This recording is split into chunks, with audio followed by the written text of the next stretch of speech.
اپنے ہاتھوں کو سنبھالو، اپنے جسم کو سنبھالو، اپنی آنکھوں کو سنبھالو۔ یہ تمہاری آنکھیں عیاشیوں کے لیے نہیں ہیں، یہ تمہاری آنکھیں بے حیائی دیکھنے کے لیے نہیں ہیں۔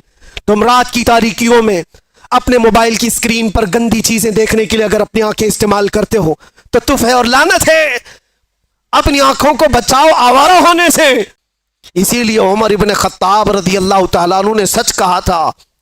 جانتے ہو جب بیت المقدس فتح ہو گیا تھا، حضرت عمر فاروق رضی اللہ تعالیٰ عنہ بیت المقدس جا رہے تھے، وہاں لوگ انہیں پہچانتے بھی نہیں تھے۔ ابو عبیدہ بن جراح ایک صحابی وہاں پہلے سے موجود تھے، وہاں کے عیسائیوں یہودیوں سب کو بتایا تھا کہ امیر المومنین آ رہے ہیں مدینے سے، امیر المومنین آ رہے ہیں مدینے سے۔ سب لوگ دیکھنے کے لیے باہر کھڑے ہو گئے تھے، لیکن امیر المومنین کس شان سے آ رہے ہیں؟ وہ اپنے ایک غلام کو لے کر اپنے گھوڑے کے ساتھ جا رہے ہیں۔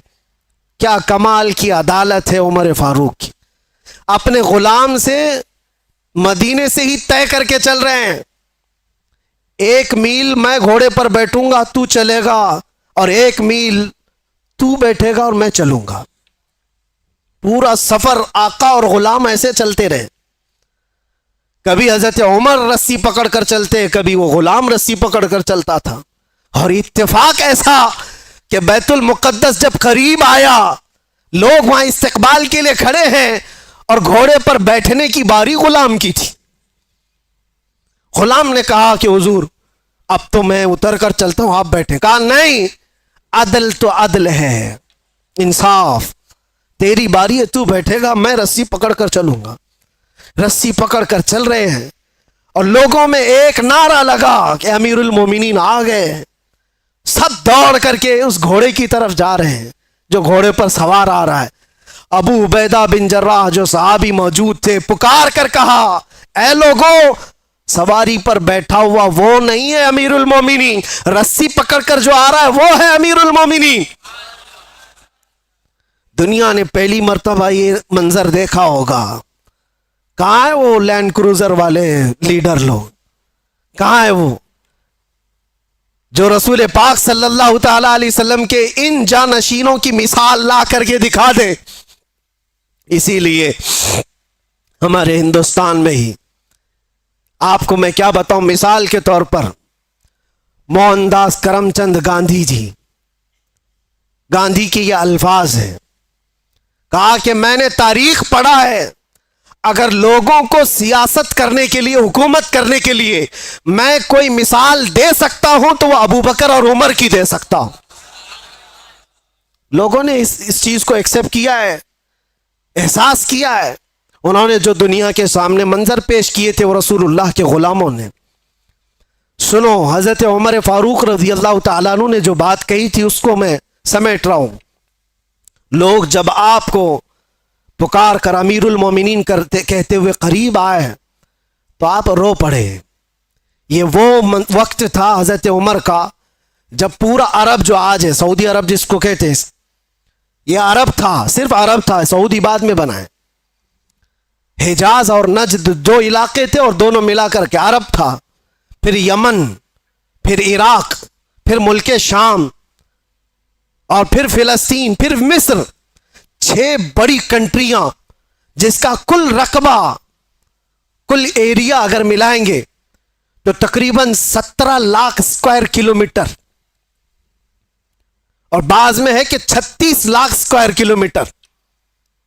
حضرت عمر فاروق رضی اللہ تعالیٰ عنہ کا دور خلافت اتنا پھیلا ہوا تھا، اتنا پھیلا ہوا تھا، اتنی دور تک اسلام کا پرچم لہرا رہا تھا۔ اس وقت جب حضرت عمر فاروق بیت المقدس کے قریب آئے اور لوگوں نے آپ کو سراہنا شروع کیا امیر المومنین کہہ کر، آپ رو پڑے، اور اس کے بعد ایک تاریخی جملہ انہوں نے کہا تھا جو ہم سب کا بھی ہونا چاہیے، ہم سب کے لیے۔ آج میرا ٹاپک یہی ہے۔ حضرت عمر کھڑے ہو کر کے کہتے لوگوں سے، اے لوگوں سنو، آج تم میرے نام کے نعرے لگا رہے ہو، میں اپنی حیثیت بتاتا ہوں، میری حقیقت بتاتا ہوں۔ میرا نام عمر ہے، میرے باپ کا نام خطاب ہے، میں خطاب کا بیٹا عمر ہوں۔ بچپن میں مجھ سے 2 بکریاں نہیں سنبھالی جاتی تھی، میرے باپ مجھے بکریاں چرانے کے لیے بھیجتے تھے تو بکریاں ادھر سے ادھر ہو جاتی، اور جب بکریاں مجھ سے نہیں سنبھلتی تو روز میں اپنے باپ کے گھوسے کھاتا تھا، روز مجھے مار پڑتی تھی میرے باپ سے، بکریاں مجھ سے نہیں سنبھلتی تھی۔ اور آج تم دیکھ رہے ہو 36 لاکھ اسکوائر کلومیٹر کا پورا رقبہ عمر تنہا اس کی نگرانی کرتا ہے، اور ایسی نگرانی مدینے میں بیٹھے ہوئے عمر فاروق ہیں۔ ملک شام کا ایک واقعہ میں آپ کو بتا رہا ہوں، ملک شام مدینے سے ہزاروں کلومیٹر دور، ملک شام میں بیٹھی ہوئی ایک خاتون رات کو اپنی بیٹی سے کہتی ہے، دودھ میں پانی ملا کر کے بیچو تو تھوڑا زیادہ ہو جائے گا۔ بیٹی کہتی اماں عمر ابن خطاب کا دور ہے، کہاں ہے؟ مدینے میں بیٹھے ہوئے، اور لوگوں کے اندر عدل اور انصاف کرنے کی چاہ ہزاروں میل دور پر بھی ہے۔ تو حضرت عمر اس دن اعلان کرتے ہیں، آج جو بچپن میں 2 بکریوں کو نہیں سنبھال سکتا تھا، 36 لاکھ اسکوائر کلومیٹر کو تنہا چلاتا ہے، وہ اس لیے نہیں کہ خطاب کا بیٹا عمر ہے، اس لیے چلاتا ہے کہ محمد الرسول اللہ کا غلام عمر ہے۔ ان کے جو ہم غلام تھے خلق کے پیشوا رہے۔ کل ملا کر کے ایک ہی نقطہ ہے، ہمیں کرنی ہے شہنشاہ بطحا کی رضا جوئی، وہ اپنے ہو گئے تو رحمت پروردگار اپنی۔ اگر حضور ہمارے ہو گئے تو پھر بچا کیا ہے؟ اسی لیے صحابہ کیا کہتے تھے پتہ ہے؟ سارے زخم کھاتے تھے، مصیبتیں اٹھاتے تھے، اور پھر مسکرا کر کے حضور سے یہ کہتے تھے، ہر ستم ہر مصیبت گوارا ہے، یا رسول اللہ ایک بار تم کہہ دو کہ تو ہمارا ہے، تجھ سے تجھی کو مانگ کر مانگ لی ساری کائنات۔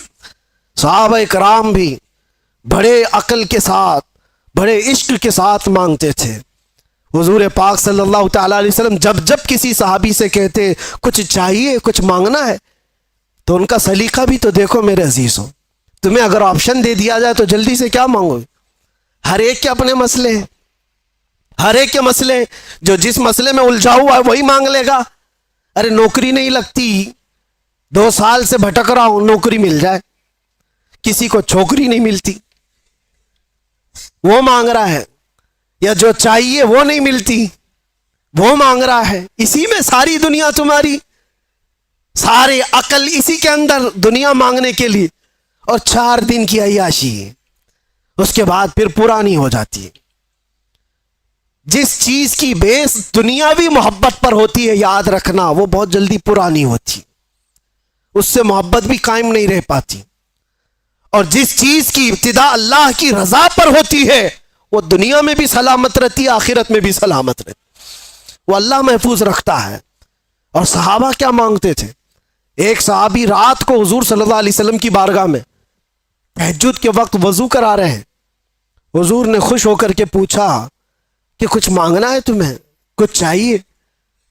آپ سوچو، مالک جنت جب یہ پوچھ رہا ہو کچھ چاہیے تمہیں، کچھ مانگنا ہے، صحابی رسول نے کیا کہا؟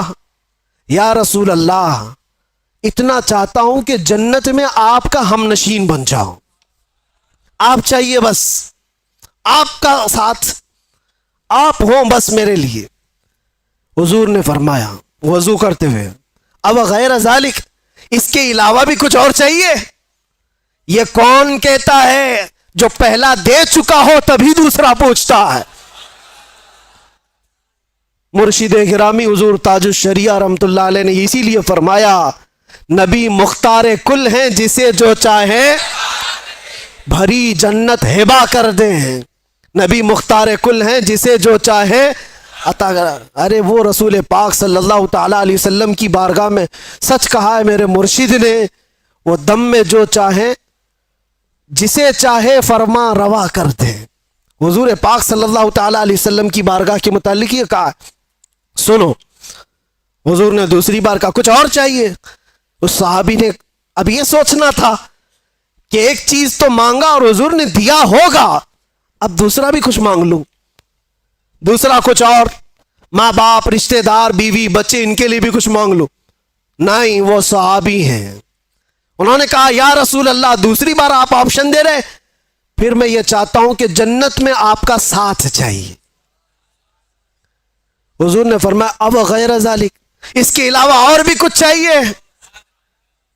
یہاں دینے پر وہ نبی مختار اپنی جھولیاں پھیلائے ہوئے ہیں، لب واہ ہیں، آنکھیں ہیں بند، پھیلی ہیں جھولیاں، کتنے مزے کی بھیک تیرے پاک در کی ہے، مانگیں گے مانگے جائیں گے، منہ مانگی پائیں گے، سرکار میں نہ لا ہے نہ حاجت اگر کی ہے۔ شعر سمجھ میں آیا؟ یہ اعلیٰ حضرت کا شعر ہے، مانگیں گے مانگے جائیں گے، منہ مانگی پائیں گے، جتنا مانگو گے سب پاؤ گے، سرکار میں نہ لا ہے نہ حاجت اگر کی ہے۔ اس کا مطلب کیا ہے؟ لا کا مطلب عربی میں نہیں، نہیں، میں نہیں دوں گا، اس کو کیا کہتے ہیں؟ لا۔ لا حضور کی عادت ہے ہی نہیں لا کہنا، کبھی حضور لا نہیں کہتے، نہیں دوں گا، یہ نہیں دوں گا۔ اور اگر، اعلیٰ حضرت بھی کیسے عشق رکھتے تھے، یہاں حضور کی بارگاہ میں لا تو نہیں کہا جاتا، اور یہ بھی نہیں کہا جاتا اگر تو کہے گا یہ تو دوں گا، اگر تو ایسا بنے گا تو دوں گا۔ حضور اگر پہ دیتے ہی نہیں، وہاں جو آیا جس طرح مانگا بھر بھر جھولی دے دی گئی۔ میرے کریم سے گر قطرہ کسی نے مانگا، دریا بہا دیے ہیں، دربے بہا دیے ہیں، مانگیں گے مانگے جائیں گے، منہ مانگی پائیں گے، سرکار میں نہ لا ہے نہ حاجت اگر کی ہے۔ اب سوچو، وہ صحابی کو تیسرا آپشن ملا ہے، اب بھی تو کچھ اور مانگ سکتے تھے۔ تیسری بار اس صحابی نے کہا یا رسول اللہ مرافقتک فی الجنہ، جنت میں آپ کا ساتھ چاہیے، کیونکہ وہ صحابی جانتے ہیں تجھ سے تجھی کو مانگ کر مانگ لی ساری کائنات۔ اگر حضور کو مانگ لیا ہے، حضور کا ساتھ مانگ لیا، تو ساری چیزیں تو اللہ یوں ہی دے دے گا، صدقے میں سب آ جائیں گی۔ یہ مانگنا وہ مانگنا فلاں مانگنا کیا ضرورت ہے؟ نبی جب کسی کا ہو جائے تو پھر کائنات اس کی ہے، نبی مختار کل ہے۔ صحابہ نے یہ سلیقہ دکھایا ہمیں، وہ حضور کا ساتھ مانگتے تھے۔ اسی لیے تو حضرت عمر بھی کس بات پر فخر کرتے تھے پتہ ہے؟ نبی پاک صلی اللہ علیہ وسلم نے ایک مجلس میں قبر کے حالات سنائے کہ جب کسی کو دفن کر کے چلے جاتے تو دو فرشتے آتے، منکر نکیر، نیلی آنکھوں والے، کالے چہرے والے، جھنجھوڑ کر سوال کرتے تیرا رب کون ہے، تیرا دین کیا ہے، اور حضور کو دکھا کر پوچھتے ان کے بارے میں کیا کہتا تھا۔ تو وہ بہت سخت وقت ہوگا، منکر نکیر جب سوال کر رہے ہوں گے، بہت سارے تو ٹائیں ٹائیں فش ہو جائیں گے۔ ہاں یہ بات یاد رکھو، سوالات آج سب کو پتہ ہے، قبر میں جانے کے بعد بھول بھی جائیں گے۔ وہی یاد رکھے گا جس پر میرے مولا کا فضل ہوگا۔ ہاں میں ہمیشہ یہ بات کہتا ہوں، اپوزیشن والے بھول جاؤ گے۔ ہاں دو چیزوں میں تو بول سکتے ہو، دو چیزوں میں تو بول سکتے ہو، تمہارا رب کون ہے؟ اللہ، وہ بھی بولیں گے ہم بھی بولیں گے۔ تمہارا دین کیا ہے؟ فخر سے بولیں گے میرا دین اسلام ہے۔ جب حضور کو دکھا کر پوچھیں گے، اور فرشتے بھی سوال کا دیکھو وہاں پر ایک دم ٹائپ ہی بدل گیا ہے، انداز بدل گیا ہے۔ دو سوالوں میں تو فرشتے پوچھ رہے ہیں تیرا رب کون ہے، کون تھا نہیں پوچھا، کیا پوچھا؟ کون ہے، تو کہتے ہیں میرا رب اللہ ہے۔ پھر دوسرا بھی فرشتوں نے یہی پوچھا تیرا دین کیا تھا، نہیں تیرا دین کیا تھا نہیں پوچھا، تیرا دین کیا ہے، تو بولتا ہے میرا دین اسلام ہے۔ لیکن تیسرے پہ آ کر فرشتے بدل دیتے ہیں، ما کنت تقول فی حق ھذا الرجل، حضور کو دکھا کر پوچھتے ہیں یہ کون ہے، نہیں ان کے بارے میں کیا کہتا تھا، بدل گیا سوال۔ اگر فرشتے وہاں بھی یہ پوچھتے یہ کون ہے، تو سب بولتے اب تو دیکھنا ہے کیا یہاں پر کوئی مجال ہے کہ انکار کرے، اب تو پھنسا ہے، بولے گا ہر کوئی بولے گا۔ لیکن فرشتے وہ نہیں پوچھ رہے یہ کون ہے، بلکہ یہ پوچھتے ان کے بارے میں کیا کہتا تھا۔ یہی کہے گا کہ ان کو پیٹ پیچھے کا علم نہیں تھا، یہی کہے گا جو آج چیمی گوئیاں کرتا رہتا ہے، دلیلیں کہاں ہیں، وہ کہاں ہیں، یہ کہاں ہیں۔ میرے عزیزوں اسی لیے دامن تھام لو اعلیٰ حضرت کا، قبر کے سوالات بھی پکے تمہاری گٹھی میں پلا کر کے گیا بریلی کا عاشق۔ جب فرشتے یہ پوچھیں گے کیا کہتا تھا، تمہارے پاس اتنے الفاظ ہیں، کیا کیا نہیں کہو گے؟ میں تو یہ کہتا تھا سرور کہوں کہ مالک و مولا کہوں تجھے، باغ خلیل کا اللہ رے تیرے جسم منور کی تابشیں، اے جانے جاں میں جانے۔ اور اتنا ہی نہیں کہتے تھے فرشتوں، سنو اور ہم کیا کہتے تھے، سب سے اعلیٰ وہ اولا، سب سے بالا وہ والا، ہاں بجھ گئی جس کے آگے سبھی مشالیں، شمع وہ لے کر آیا۔ فرشتوں رکو، ہم یہ بھی کہتے تھے ان کے بارے میں، زمین و زمان تمہارے، مکین و مکان، چنین و چنا، بنے دو جہاں۔ ارے ہم تو ان کے بارے میں یہ بھی کہتے تھے، دہن میں زبان بدن میں ہے جان، ہم آئے یہاں اور اٹھے بھی وہاں، لبیک یا رسول اللہ۔ یہ صدقہ ہے بریلی والے عشق کا۔ میرے عزیزوں، یہاں یہ جو سوالات کا جو سیشن چلا، اب سنو، حضور پاک میں جو بات کہہ رہا تھا اس کو کمپلیٹ کر دیتا ہوں۔ حضرت عمر فاروق رضی اللہ تعالیٰ عنہ سے حضور نے فرمایا، تم کیا کہو گے عمر جب فرشتے سوال کریں گے، تم کیا جواب دو گے؟ یہ بڑا اہم سوال ہے نا۔ حضرت عمر کہتے ہیں یہ تو بڑا سخت مسئلہ ہوگا 3 سوالوں کا جواب دینا، لیکن وہ پوچھتے ہیں یا رسول اللہ پہلے آپ مجھے یہ بتائیں کہ آج جو میں آپ سے محبت کرتا ہوں، میرے مرنے کے بعد قبر میں بھی یہ محبت سلامت رہے گی؟ کیسا سوال ہے۔ حضرت عمر نے حضور سے پوچھا، میرے آقا نے فرمایا ہاں عمر، دنیا والوں کی محبت موت تک ختم ہو جاتی ہے، مجھ سے جو محبت کرتا ہے وہ حشر تک بھی باقی رہتی ہے۔ تب حضرت عمر نے جھوم کر کے کہا یا رسول اللہ قبر میں اگر آپ کی محبت ساتھ ہے تو پھر یہ معاملہ میرے اوپر چھوڑ دے، میں خود نپٹ لوں گا۔ تو تم جو ہو رسول اللہ، صحابہ کا ایک نعرہ تھا یا رسول اللہ کل مصیبت بعدک جلل، اے اللہ کے نبی اگر آپ ہیں تو پھر ہر مصیبت چھوٹی ہے، ہر مصیبت چھوٹی ہے۔ آ جاؤ اے نوجوانوں، آج اللہ تعالیٰ نے تمہیں جس امت میں پیدا کیا اس امت پہ فخر کرو، حضور کی امت میں بنایا اس پہ فخر کرو، اور اپنی پیشانیوں کو سنبھالو، اپنی زبانوں کو سنبھالو، اپنے ہاتھوں کو سنبھالو، اپنے جسم کو سنبھالو، اپنی آنکھوں کو سنبھالو۔ یہ تمہاری آنکھیں عیاشیوں کے لیے نہیں ہیں، یہ تمہاری آنکھیں بے حیائی دیکھنے کے لیے نہیں ہیں۔ تم رات کی تاریکیوں میں اپنے موبائل کی اسکرین پر گندی چیزیں دیکھنے کے لیے اگر اپنی آنکھیں استعمال کرتے ہو تو تف ہے اور لعنت ہے۔ اپنی آنکھوں کو بچاؤ آوارہ ہونے سے، تم غلام مصطفیٰ ہو، بلکہ آنکھوں کو ملتے ہوئے روز رات کو یوں کہو میرے آقا آؤ کہ مدت ہوئی ہے۔ تیری راہ میں آنکھیاں بچھاتے بچھاتے سنا ہے آپ ہر عاشق کے گھر تشریف لاتے، میرے گھر میں بھی ہو جائے چراغاں، یہ تمنا کرو میرے عزیزو۔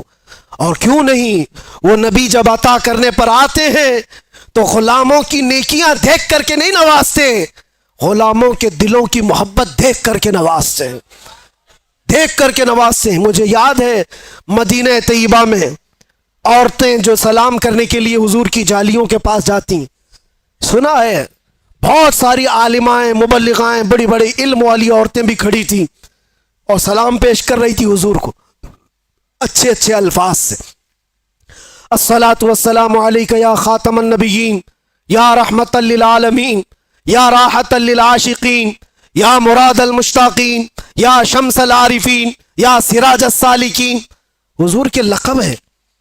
لیکن ایک دیہات کی گاؤں کی بوڑھی عورت کھڑی تھی، انگوٹا چھاپ، کچھ نہیں پڑا تھا، لیکن ہے تو حضور کی غلام۔ جب جالیوں کے قریب کھڑی یہ سلام سن رہی تھی دوسروں کا تو جذبات بے قابو ہو گئے اور اندر سے غم امڑ آیا، آنکھیں ڈبڈبا گئی، رونے لگ گئی۔ کاش میں بھی پڑھی لکھی ہوتی تو حضور کو کچھ اچھا سلام کرتی۔ یہ میری بہنیں ہیں جو آج حضور کو اچھے القاب سے سلام پیش کر رہی، تف ہے میری جہالت پر، لعنت ہے میرے بے پڑھے لکھے پر۔ اور اس کے بعد دل اتنا بھر آیا کہ وہاں رکنے کی ہمت نہیں ہوئی، روتی ہوئی اپنے آنچل سے آنسو پوچھتے ہوئے حضور کو اشارہ کر کے صرف اتنا کہا یا رسول اللہ بے پڑھی لکھی آئی ہے،